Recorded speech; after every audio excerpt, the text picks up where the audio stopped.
Hello friends, welcome to GK mind game. ಪ್ರಶ್ನೆಗಳ ಸಂಪೂರ್ಣ ಮಾಹಿತಿಗಾಗಿ ವಿಡಿಯೋನ ಎಲ್ಲೂ ಸ್ಕಿಪ್ ಮಾಡದೆ ಕಂಪ್ಲೀಟ್ ಆಗಿ ನೋಡಿ. ಇವತ್ತಿನ ಪ್ರಶ್ನೆಗಳಲ್ಲಿ ಮೊದಲನೇ ಪ್ರಶ್ನೆ, ವೃದ್ಧಾಪ್ಯದಲ್ಲಿ ಸ್ನಾಯುಗಳನ್ನು ಬಲಪಡಿಸಲು ಮತ್ತು ಕೀಲು ನೋವು ನಿವಾರಿಸಲು ಯಾವುದು ಉತ್ತಮ ಔಷಧಿಯಾಗಿದೆ? Options: A rum, B beer, C ಬಾಳೆ ನೀರು, ಡಿ ಜೀರಿಗೆ ನೀರು.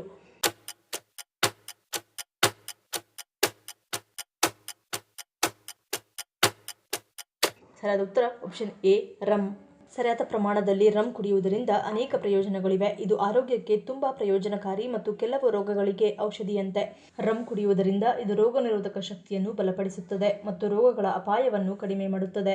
ರಮ್ನಲ್ಲಿರುವ ಅಗತ್ಯ ಪೋಷಕಾಂಶಗಳು ರೋಗಗಳ ವಿರುದ್ಧ ಹೋರಾಡುವ ದೇಹದ ಸಾಮರ್ಥ್ಯವನ್ನು ಹೆಚ್ಚಿಸುತ್ತವೆ.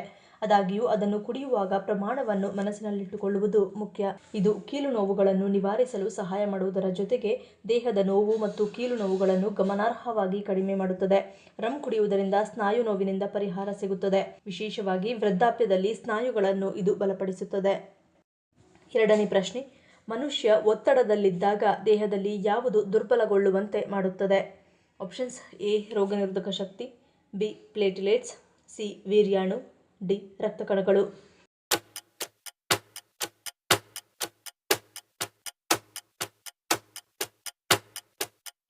ಸರಿಯಾದ ಉತ್ತರ ಆಪ್ಷನ್ ಎ ರೋಗನಿರೋಧಕ ಶಕ್ತಿ. ಒತ್ತಡ ಮತ್ತು ಆತಂಕವು ದೇಹದ ಮೇಲೆ ಗಂಭೀರ ಪರಿಣಾಮವನ್ನು ಬೀರುತ್ತದೆ. ನೀವು ಒತ್ತಡದಲ್ಲಿರುವಾಗ ದೇಹದಲ್ಲಿ ಕಾರ್ಟಿಸೋಲ್ ಎಂಬ ಹಾರ್ಮೋನ್ ಮಟ್ಟವು ಹೆಚ್ಚಾಗುತ್ತದೆ. ಇದು ರೋಗನಿರೋಧಕ ಶಕ್ತಿಯನ್ನು ದುರ್ಬಲಗೊಳಿಸುತ್ತದೆ.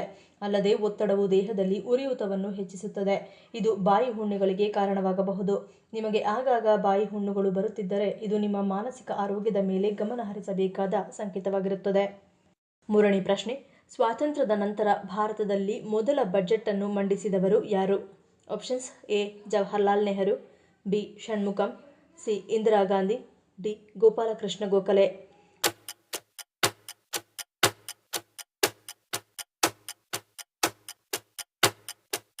ಸರಿಯಾದ ಉತ್ತರ ಆಪ್ಷನ್ ಬಿ ಷಣ್ಮುಖಂ. ಭಾರತವು ಆಗಸ್ಟ್ 15, 1947 ಸ್ವಾತಂತ್ರ್ಯ ಗಳಿಸಿತು ಮತ್ತು ಸ್ವತಂತ್ರ ಭಾರತದ ಮೊದಲ ಬಜೆಟ್ ಅನ್ನು ಆಗಿನ ಹಣಕಾಸು ಸಚಿವ ಆರ್.ಕೆ. ಷಣ್ಮುಖಂ ಚೆಟ್ಟಿ ಅವರು ನವೆಂಬರ್ 26, 1947 ಮಂಡಿಸಿದರು. ಭಾರತವು ಬ್ರಿಟಿಷ್ ಆಳ್ವಿಕೆಯಿಂದ ಸ್ವಾತಂತ್ರ್ಯ ಪಡೆದ ಕೇವಲ 3 ತಿಂಗಳ ನಂತರ ಈ ಬಜೆಟ್ ಮಂಡಿಸಲಾಯಿತು. ಇದು ಮಧ್ಯಂತರ ಬಜೆಟ್ ಆಗಿದ್ದು ಮಾರ್ಚ್ 31, 1948 ವರೆಗೆ 7.5 ತಿಂಗಳ ಅವಧಿಯನ್ನು ಒಳಗೊಂಡಿತ್ತು. ನಾಲ್ಕನೇ ಪ್ರಶ್ನೆ, ಬಾಯಿಯ ಅನೇಕ ಸಮಸ್ಯೆಗಳಿಗೆ ಚಿಕಿತ್ಸೆ ನೀಡುವಲ್ಲಿ ಯಾವುದು ಪರಿಣಾಮಕಾರಿಯಾಗಿದೆ? ಆಪ್ಷನ್ಸ್: ಎ ಬಿದಿರು ಉಪ್ಪು, ಬಿ ಲವಂಗ, C apple cider vinegar, D ಬೆಣಸುಕಲ್ಲು.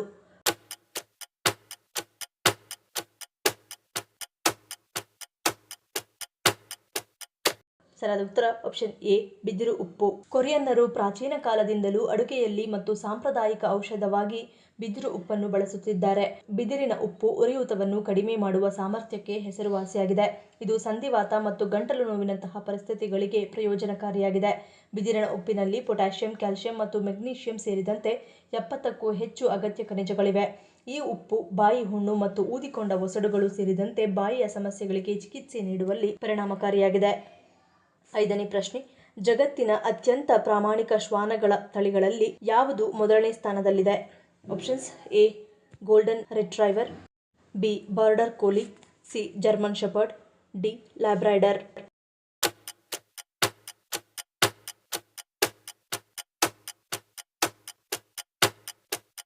ಸರಿಯಾದ ಉತ್ತರ ಆಪ್ಷನ್ ಸಿ ಜರ್ಮನ್ ಶೆಪರ್ಡ್. ಜಗತ್ತಿನ ಅತ್ಯಂತ ಪ್ರಾಮಾಣಿಕ ಶ್ವಾನಗಳ ತಳಿಗಳಲ್ಲಿ ಜರ್ಮನ್ ಶೆಪರ್ಡ್ ಮೊದಲ ಸ್ಥಾನದಲ್ಲಿ ಬಂದು ನಿಲ್ಲುತ್ತದೆ. ಸದಾ ಚಟುವಟಿಕೆಯಿಂದ ಇರುವ ಈ ಶ್ವಾನ ತನ್ನ ಬುದ್ಧಿವಂತಿಕೆ ಏನು ಅನ್ನುವುದನ್ನು ಇದನ್ನು ತರಬೇತಿ ಮಾಡಿದವರ ಅನುಭವಕ್ಕೆ ಬರುತ್ತದೆ. ಸೈನಿಕ ದೇಶ ಕಾಯ್ದಂತೆ ಇವು ಮನೆ ಹಾಗೂ ಮನೆಯವರನ್ನು ಕಾಯುತ್ತವೆ. ಈ ತಳಿಯು ಕೂಡ ಹೇಳಿಕೊಟ್ಟದ್ದನ್ನು ಸರಳವಾಗಿ ಕಲಿಯುತ್ತವೆ. ಆರನೇ ಪ್ರಶ್ನೆ, ಯಾವ ರಾಶಿಯವರು ತಪ್ಪಿಯೂ ಬೆಳ್ಳಿಯನ್ನು ಧರಿಸುವಂತಿಲ್ಲ? ಆಪ್ಷನ್ಸ್: ಎ ಮೇಷರಾಶಿ, ಬಿ ಸಿಂಹರಾಶಿ, ಸಿ ಧನಸ್ಸು ರಾಶಿ, ಡಿ ಮೇಲಿನ ಎಲ್ಲವೂ.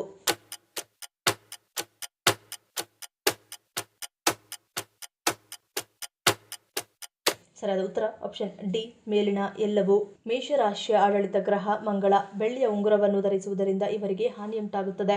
ಈ ರಾಶಿಯ ಜನರು ಬೆಳ್ಳಿಯನ್ನು ಬಳಸಿದರೆ ಅವರ ಆರ್ಥಿಕ ಸ್ಥಿತಿಯು ಸಾಕಷ್ಟು ದುರ್ಬಲವಾಗಬಹುದು. ಹಣಕಾಸಿನ ನಷ್ಟದ ಸಾಧ್ಯತೆಗಳಿರುತ್ತವೆ.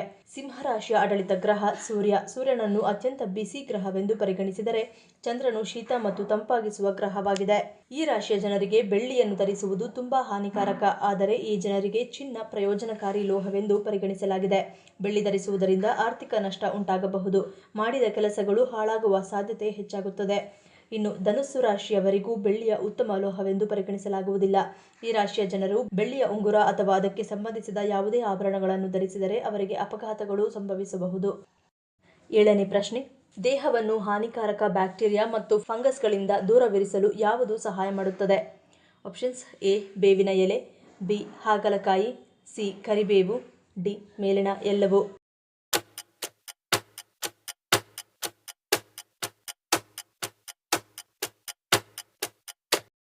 ಸರಿಯಾದ ಉತ್ತರ ಆಪ್ಷನ್ ಸಿ ಕರಿಬೇವು. ಕರಿಬೇವಿನ ಎಲೆಗಳು ವಿಟಮಿನ್ಗಳು ಮತ್ತು ಖನಿಜಾಂಶಗಳಿಂದ ತುಂಬಿರುತ್ತವೆ.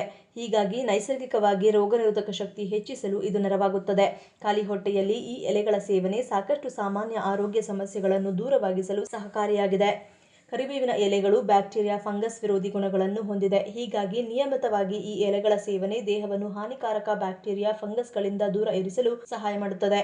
ಈ ಮೂಲಕ ಇದು ವಿವಿಧ ಸೋಂಕುಗಳನ್ನು ತಡೆಯುವುದಕ್ಕೂ ನೆರವಾಗುತ್ತದೆ. 8ನೇ ಪ್ರಶ್ನೆ. ಸಕ್ಕರೆ ಕಾಯಿಲೆ ಇರುವವರು ದಿನದಲ್ಲಿ ಎಷ್ಟು ಬಾರಿ ಊಟ ಮಾಡಬೇಕು? ಆಪ್ಷನ್ಸ್ ಎ 2 ಬಾರಿ, ಬಿ 3 ಬಾರಿ, ಸಿ 4 ಬಾರಿ, ಡಿ 5 ಬಾರಿ.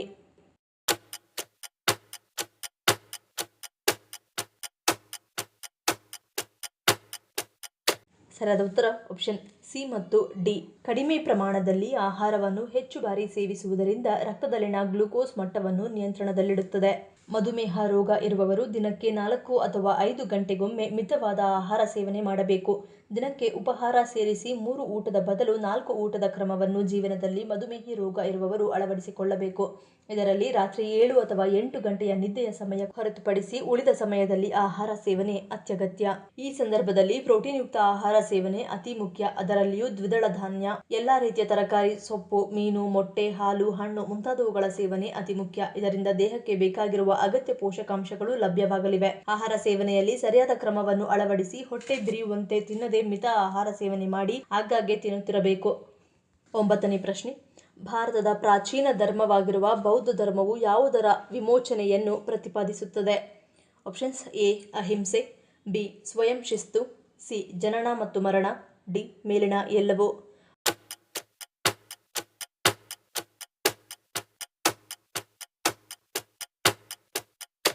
ಸರಿಯಾದ ಉತ್ತರ ಆಪ್ಷನ್ ಡಿ ಮೇಲಿನ ಎಲ್ಲವೂ. 6ನೇ ಶತಮಾನದಲ್ಲಿ ಗೌತಮ ಬುದ್ಧನಿಂದ ಸ್ಥಾಪಿಸಲ್ಪಟ್ಟ ಬೌದ್ಧ ಧರ್ಮವು ನೈತಿಕ ಜೀವನ, ಧ್ಯಾನ ಮತ್ತು ಬುದ್ಧಿವಂತಿಕೆಯ ಮೂಲಕ ನಿರ್ಮಾಣದ ಹಾದಿಯ ಮೇಲೆ ಕೇಂದ್ರೀಕರಿಸುವ ಪ್ರಮುಖ ವಿಶ್ವಧರ್ಮಗಳಲ್ಲಿ ಒಂದಾಗಿದೆ. ಬೌದ್ಧ ಧರ್ಮವು ಭಾರತದಲ್ಲಿ ಹುಟ್ಟಿಕೊಂಡ ಅತ್ಯಂತ ಪ್ರಾಚೀನ ಧರ್ಮವಾಗಿದ್ದು, ಅಹಿಂಸೆ, ಸ್ವಯಂ ಶಿಸ್ತು ಮತ್ತು ಜನನ ಮತ್ತು ಮರಣದ ಚಕ್ರದಿಂದ ವಿಮೋಚನೆಯನ್ನು ಪ್ರತಿಪಾದಿಸುತ್ತದೆ. ಬೌದ್ಧ ಧರ್ಮವು ಬ್ರಾಹ್ಮಣ ಆಚರಣೆಗಳು ಮತ್ತು ಜಾತಿ ಆಧಾರಿತ ಶ್ರೇಣಿಗಳ ವಿರುದ್ಧ ಸುಧಾರಣಾವಾದಿ ಚಳುವಳಿಯಾಗಿ ಹೊರಹೊಮ್ಮಿತು ಮತ್ತು ಭಾರತದ ತಾತ್ವಿಕ, ನೈತಿಕ ಮತ್ತು ಸಾಂಸ್ಕೃತಿಕ ಭೂದೃಶ್ಯವನ್ನು ರೂಪಿಸುವಲ್ಲಿ ನಿರ್ಣಾಯಕ ಪಾತ್ರ ವಹಿಸಿದೆ. 10ನೇ ಪ್ರಶ್ನೆ. ಭಾರತದ ಯಾವ ರಾಜ್ಯ ಅತಿ ಹೆಚ್ಚು ರೈಲ್ವೆ ನಿಲ್ದಾಣಗಳನ್ನು ಹೊಂದಿದೆ? Options A Maharashtra, B Delhi, C Uttar Pradesh, D Tamil Nadu.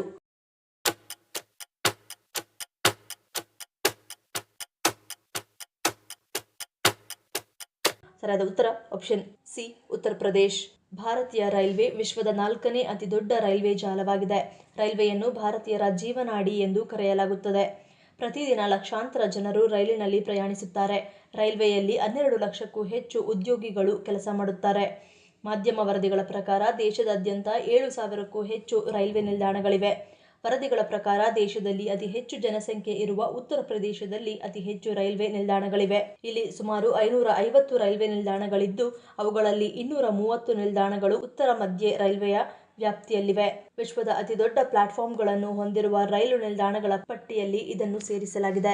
ಈ ಪ್ರಶ್ನೆಗಳಲ್ಲಿ ನೀವು ಎಷ್ಟು ಪ್ರಶ್ನೆಗಳಿಗೆ ಸರಿ ಉತ್ತರವನ್ನು ಕೊಟ್ಟರೆ ಅನ್ನೋದನ್ನು ಕಮೆಂಟ್ ಮಾಡಿ ತಿಳಿಸಿ. ಈ ವಿಡಿಯೋ ನಿಮ್ಗೆ ಇಷ್ಟ ಆಗಿದ್ರೆ ಮರಿದೇ ಲೈಕ್ ಮಾಡಿ, ಶೇರ್ ಮಾಡಿ, ಸಬ್ಸ್ಕ್ರೈಬ್ ಮಾಡಿ. ನನ್ನ ಚಾನಲ್ನ ಇನ್ನೂ ಸಬ್ಸ್ಕ್ರೈಬ್ ಮಾಡಿದೆ ಹಾಗೆ ವಿಡಿಯೋಸ್ ನೋಡ್ತಿದ್ರೆ ಪ್ಲೀಸ್ ಸಬ್ಸ್ಕ್ರೈಬ್ ಮಾಡಿ, ಸಪೋರ್ಟ್ ಮಾಡಿ.